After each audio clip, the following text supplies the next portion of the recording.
Hi, the version 2.2 livestream has revealed the banners to be Robin and Topaz in the first half and Boothill and FuXuan in the second half. The new characters look to be very unique in their playstyle, and the reruns are looking to bring back two very strong units, with one receiving many buffs and one being strong since release. So let's take a look at each character and determine who will be the best for your account. Before we start, I'll be giving away a supply pass / welcome moon / crystal card to my subscribers at 4K subs, so make sure you subscribe to enter. But for those who can't wait for the giveaway, let me introduce you to Lootbar GG, where you can recharge your Oneiric shards and supply passes for up to 20% off. If you're gonna be topping up anyways, there's no reason not to use Lootbar to get everything for cheaper. Normally, I would not trust these type of services, so to test it out myself, I've topped out 3,880 Oneiric shards. But as you can see, it is $9 cheaper compared to in-game, and the order came in less than 15 minutes.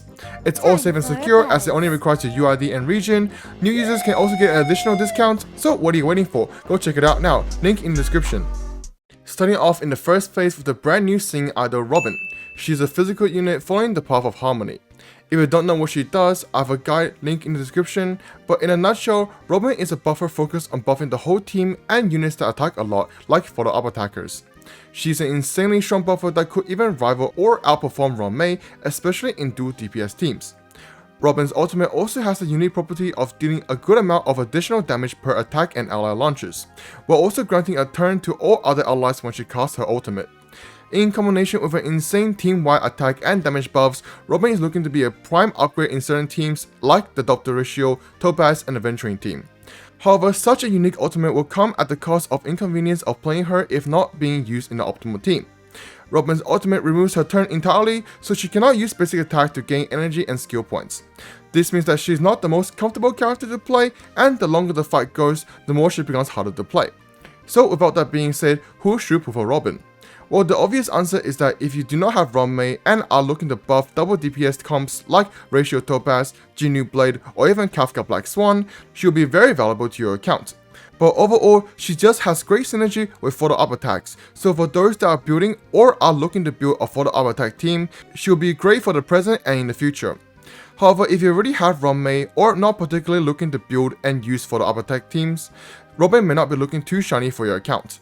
Next up, the rerun of the first phase will be a great teammate for Robin, Topaz and Numbi. Topaz is a fire unit following the path of the hunt. For those that need a reminder on what she does, basically her kit is a single target sub DPS that spawns an entity, Numbi, in the action order like Genu's Lightning Lord. However, she also has an insane debuff that increases the damage taken from follow-up attacks for a single enemy. This makes her actually quite an interesting character, as despite being in the hunt role, she more or less is used like a nihility character. But being in the hunt role also means that she does have a good amount of damage in her kit too. So while I wouldn't go as far as to say that she's outputting the same amount of damage as other genuine hunt hypercarries, she does attack really frequently, which adds up a lot of damage in the grand scheme of things, and it also means that she does a lot of toughness damage. Topaz attacks really frequently as her Numbi gets more and more turns the more times any team member uses a follow-up attack. And in addition to a skill point efficiency, as a basic attack is count as a follow-up attack, this all makes Topaz quite the comfortable and strong character to play, as she really does a lot for follow-up attack teams. But unfortunately, a lot of her potential is held back due to her being completely single target, and also being a really bad character if not ran in a follow-up attack team, as her damage is really reliant on others to follow-up attack. So the pros and cons makes it really obvious who should and should not pull for Topaz. People who are looking or already have follow-up attackers will really enjoy Topaz. It will be a huge upgrade, especially to units like Dr. Ratio and Clara. But for people who are not looking to build follow-up attackers, should definitely look to skip Topaz. If it isn't really obvious enough, she is a very niche unit that should only be played in her niche. But that is not necessarily a bad thing, as I do think Topaz is one of the best units in the game if she does get played in her niche. Now getting to the second phase of version 2.2, starting off with Boothill, the actual Galaxy Ranger. Oh, was that spoilers? I mean, if you haven't played the story quest until now, you probably already been spoiled from hoyoverse themselves.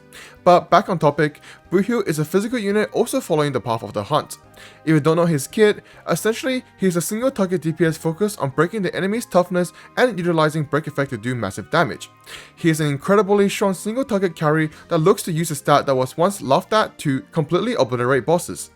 Boothill's kit skills off break effect by giving him more stats and make break effect increase damage taken by enemies while weakness broken. which ties into him being able to increase his break efficiency and being able to shred up add physical weakness to the enemy. This all, and the fact that he is the physical element, which arguably has the best break effect, means that while he won't be doing the same 800k per hit like Acheron, the total damage he's able to output is incredibly high. But that's the extent of Boothill's capabilities. If by any chance the enemy is hard to weakness break, either by having bad setups or bad teammates, or the enemy just has more toughness like in Conundrum 12 of Golden Gears, and in any content that remotely has any AoE, Boothill will falter. So while I wouldn't go as far as to say that many will probably be better off skipping him, since he does have his good points, as if you are in need of a single target DPS like for SU expansions or the upcoming Apocalyptic Shadow, then he'll be a great pull, as he'll probably be one of, if not the best single target DPS. But the other side of the story is that most of the top DPS like Lune, Jinlu, and Acheron actually perform really well in single target despite not being the hunt role, and that we literally got an insane single target DPS called Dr. Rachel for free, which all makes Boothill have quite an average value to most people's account, and that he's actually quite reliant on Romae to perform exceptionally well. So in a nutshell, people with other DPSs and don't have Romae might be better off pulling for one of the other three, especially the next one. As we move on to the last character of this patch, the rerun of FuXuan, the absolute queen of sustain. FuXuan is a quantum unit following the path of preservation. For those that forgot what she does, she's an insane sustain that uses damage reduction instead of shields to play the role of preservation.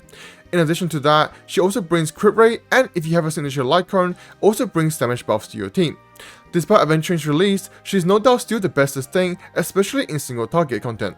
Together with her skill also granting immunity to crowd control to all your teammates, she's no doubt one of the most valuable characters to anyone's account. And the fact that she also heals herself after getting too low and heals her teammate on her ultimate makes her the prime solo sustainer. What makes her stronger than traditional healers is that healers cannot heal dead allies. If an enemy can one-shot your teammate, no amount of healing can stop that. That's why sustains that increase your unit's effective HP are insanely strong, which is what FuXuan is. And the fact that she can also heal them a bit makes her all the more comfortable. But due to how her sustaining works, she does struggle a little bit against AoE attacks from enemies. But even then, it's not that bad, and that's only the really downside of her. So, as you probably guessed and heard from many others, the pull value of FuXuan is absolutely insane. Those that are looking for a sustain will 100% really love FuXuan. But more specifically, those looking to power up their Acheron teams or Quantum teams will appreciate FuXuan too, as she can run the Trend Lycon and it's a Quantum element. And I guess the only people that may not see too much value in pulling for her may be people that already have two great sustains like Lotro and Aventuring. But even then, FuXuan still has a spot in your account, as Lotro can't heal the dead and Aventuring is quite skillful and efficient to sustain harder content. So yeah, version 2.2 is looking to be quite a good patch. To be completely honest, version 2.1 is definitely more stacked, but that's probably due to the anniversary, so I'll give it a pass. However, at the end of the day, waifus and husbandos are always over meta, so don't let anything I said in this video affect you if you really just like a character. Robin can be the worst character ever, and I'll still pull for her, so I can hear her sing, "Welcome